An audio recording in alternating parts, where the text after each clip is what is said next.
Tervist! Täna võtame ette ühte eesti keele, ütleme ausalt, ühe kõige tüütuma osa ja teeme selle endale lõplikult selgeks. Jutt käib muidugi osastavast käändest. Nii, lähme siis asja kallale. Plaan on selline. Kõigepealt vaatame, mis see osastav üldse on. Siis käime läbi neli peamist võtti, mis aitavad selle käände loogikast aru saada ja lõpuks paneme kõik kokku. Alustamegi siis põhiküsimusest. Mis asi see osastav kääne õigupoolest on? See on see kääne, mis tundub igale poole sobivat ja just seetõttu ajabki paljudel keeleõppijatel pead täiesti sassi. Proovime selle müsteeriumi lahendada.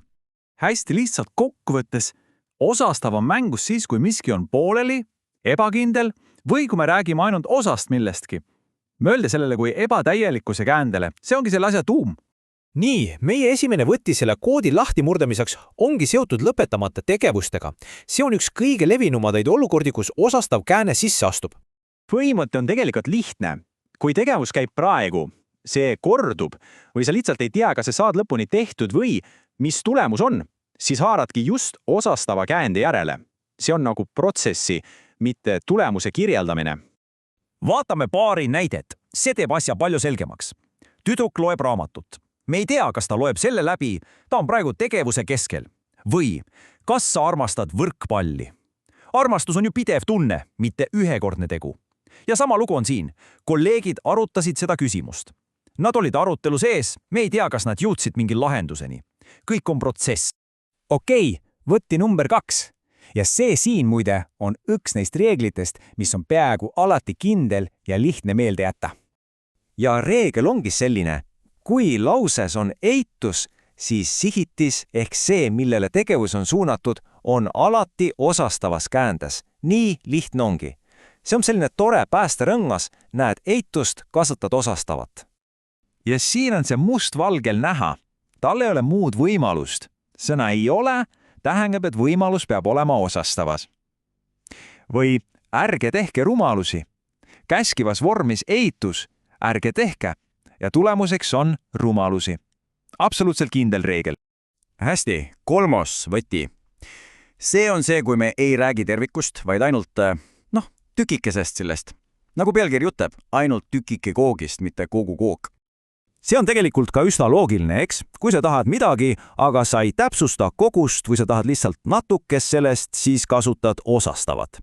See on just kui ütleksid, anna mulle mingi osa sellest ainest. Klassikaline näide.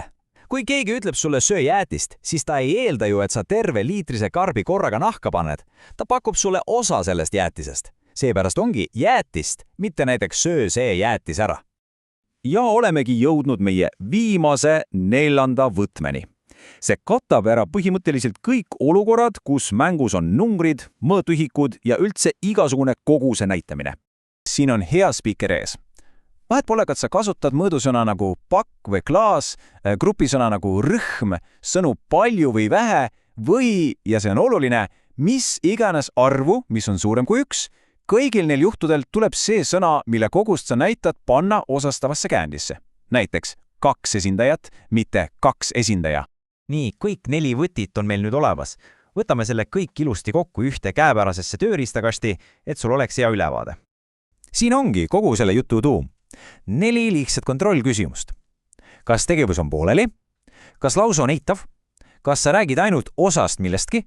Või kas sa väljendad kogust? Kui vastus mõnele neist küsimustest on jah, siis on väga suur tõenäosus, et sul on vaja just osastavat käänet. Nüüd on see kood siis murtud.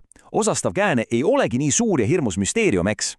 Tegelikult on see üks väga peen ja võimas tööriist, millega eesti keeles igasuguseid tähendusvarjundeid edasi anda. Nüüd on küsimus sulle. Milliseid lauseid sa nende uute teadmistega esimesena moodustama hakkad?